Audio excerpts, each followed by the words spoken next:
Bismillahirrahmanirrahim. Assalamualaikum warahmatullahi wabarakatuh. Perkenalkan, nama saya Doratul Aini dengan NIM 1221604. Pada kesempatan kali ini, saya akan menjelaskan mengenai Syariah Enterprise Theory. Syariah Enterprise Theory memandang eksistensi suatu perusahaan tidak lepas dari kontribusi para partisipannya. Teori ini dianggap sejalan dengan akuntansi syariah karena memiliki nilai-nilai tanggung jawab, kebenaran, kejujuran, dan amanah. Syariah Enterprise Theory berpandangan bahwa Allah Subhanahu wa Ta'ala menjadi pemilik mutlak atas sumber daya yang dikelola oleh manusia. Konsep Syariah Enterprise Theory sebelumnya bernama Enterprise Theory yang masih bersifat duniawi dan tidak memiliki nilai tauhid, sehingga konsep ini perlu diinternalisasikan ke dalam nilai tauhid agar sesuai dengan prinsip-prinsip syariah. Teori enterprise ini bertujuan untuk memberikan bentuk pertanggungjawaban kepada Allah Subhanahu wa Ta'ala dan memberikan pertanggungjawaban kepada umat manusia dan lingkungannya. Teori enterprise memberikan kerangka konseptual untuk memahami dan mengelola organisasi besar atau entitas bisnis. Selanjutnya yaitu metafora amanah. Amanah merupakan prinsip dalam ajaran Islam yang mengacu pada tanggung jawab dan kepercayaan. Dalam konteks bisnis, amanah memandang bahwa kekayaan atau nilai tambah yang dihasilkan oleh suatu perusahaan harus dikelola dan didistribusikan secara adil kepada pihak-pihak yang telah berkontribusi. Dengan menerapkan prinsip amanah, perusahaan berbasis syariah diharapkan tidak hanya memperhatikan mengenai keuntungan finansial semata, tetapi juga harus mempertimbangkan kesejahteraan dan keseimbangan antara ekonomi, lingkungan, dan sosial. Syariah Enterprise Theory menyatakan bahwa penerima pertanggungjawaban dalam lembaga bisnis syariah terdiri dari dua pihak. Yang pertama yaitu ada pihak direct partisipan. Direct partisipan merupakan pihak yang secara aktif terlibat dalam kegiatan operasional atau memberikan kontribusinya secara langsung. Pihak-pihak ini seperti pemegang saham, karyawan, manajemen, dan pemangku kepentingan lainnya. Yang kedua yaitu ada pihak indirect partisipan. Pihak ini merupakan pihak yang tidak terlibat langsung dalam kegiatan operasional, namun memiliki kontribusi dalam keberhasilan kinerja perusahaan. Pihak-pihak tersebut seperti pemegang saham minoritas, investor, masyarakat umum, dan pemerintah. Dalam konsep amanah menekankan bahwa pengelolaan harta harus dilakukan dengan tanggung jawab, integritas, dan kejujuran. Prinsip amanah ini dapat diwujudkan dalam laporan keuangan yang memberikan informasi transparan mengenai pendistribusian nilai tambah kepada para direct partisipan dan indirect partisipan. Selanjutnya yaitu metafora zakat. Metafora zakat merupakan turunan dari metafora amanah. Implementasi kegiatan operasional yang dilakukan oleh perusahaan akan ditujukan atau diturunkan ke dalam metafora zakat. Hal ini bertujuan agar perusahaan tidak hanya berfokus dalam menambah nilai pendapatan saja, tetapi juga berfokus dalam menambah jumlah zakat. Secara ideal, Syariah Enterprise Theory ini memproyeksikan zakat sebagai bentuk pertanggungjawaban secara vertikal atas harta yang dititipkan oleh Allah Subhanahu wa Ta'ala serta pertanggungjawaban secara horizontal kepada sesama manusia. Halo, Assalamualaikum warahmatullahi wabarakatuh. Perkenalkan, nama saya Nurtia.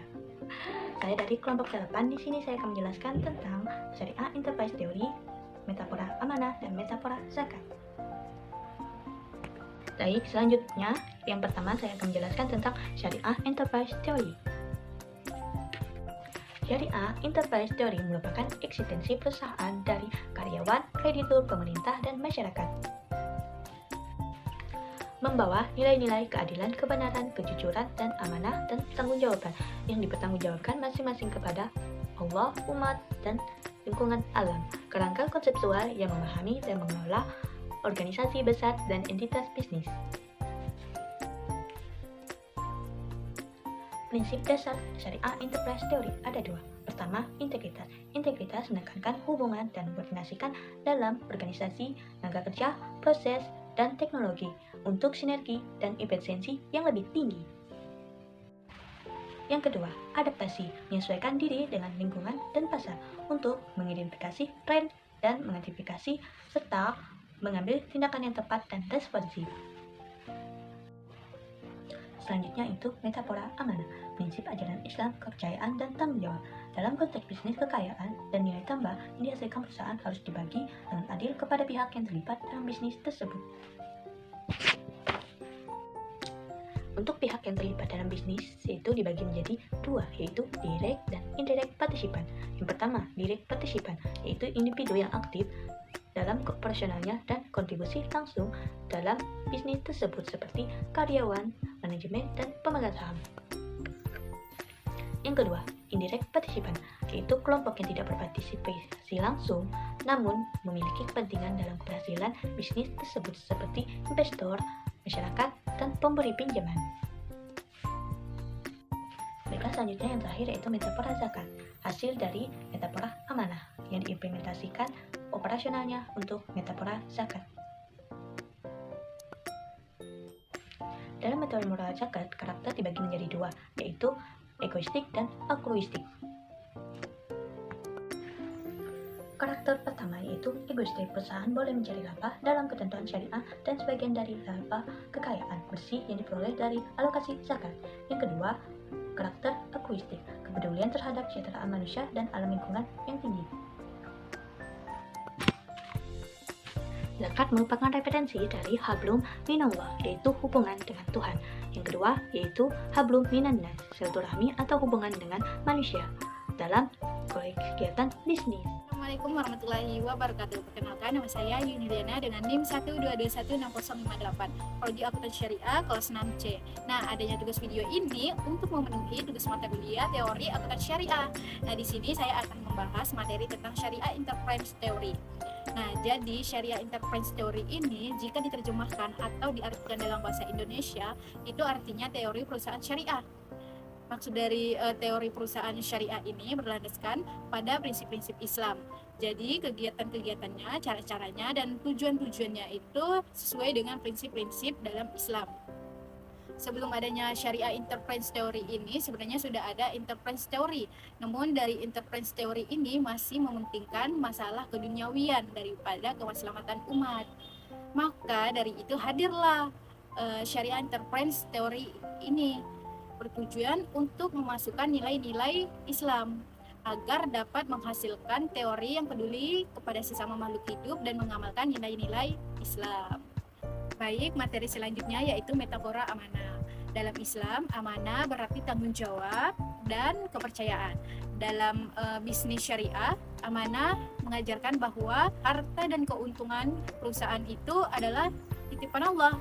Jadi harus dikelola dan dibagikan secara adil dan ke semua pihak yang merata. Jadi bukan hanya untuk si pemilik perusahaan, tapi juga untuk karyawan, masyarakat, dan orang-orang di lingkungan sekitar perusahaan. Dalam Syariah Enterprise Theory ini, pihak yang menerima manfaat dan tanggung jawab dari metafora amanah dibagi menjadi dua, yaitu direct partisipan, yaitu orang-orang yang terlibat langsung dalam perusahaan, seperti manajemen, karyawan, dan pemilik saham. Nah, yang kedua itu ada indirect partisipan, yaitu pihak-pihak yang tidak terlibat secara langsung, tapi tetap berkepentingan seperti investor kecil, pemberi pinjaman, contohnya bank, dan masyarakat umum. Nah, jadi amanah itu bukan sekadar prinsip, tapi arahan agar bisnis dijalankan dengan jujur, bertanggung jawab, dan adil. Nah, baik, materi selanjutnya atau materi terakhir membahas tentang metafora zakat. Nah, metafora zakat adalah sebenarnya itu lanjutan dari metafora amanah. Nah, kalau metafora amanah itu kan membahas tentang tanggung jawab. Nah, sedangkan kalau metafora zakat itu membahas tentang wujud nyata dari tanggung jawab tersebut, gitu. Nah, dalam Syariah Enterprise Theory ini tujuan utamanya bukan untuk mencari cuman sekedar mencari keuntungan aja, tapi untuk menunaikan zakat dan membawa manfaat bagi sesama. Lalu semua aktivitas perusahaan tersebut harus patuh terhadap aturan syariah. Nah, dalam metafora zakat ada dua karakter juga, yaitu egoistik, artinya perusahaan boleh cari laba asal halal dan sesuai syariah. Yang kedua itu altruistik, artinya perusahaan juga harus peduli dengan kesejahteraan manusia dan lingkungan sekitar, gitu loh. Jadi zakat adalah bentuk pertanggungjawaban kepada Allah yang biasa disebut yaitu hablum minallah, dan ke sesama manusia hablum minannas. Nah, dari itu metafora zakat ini perusahaan menunjukkan kepedulian sosial dan menjalankan bisnis sesuai dengan prinsip-prinsip Islam.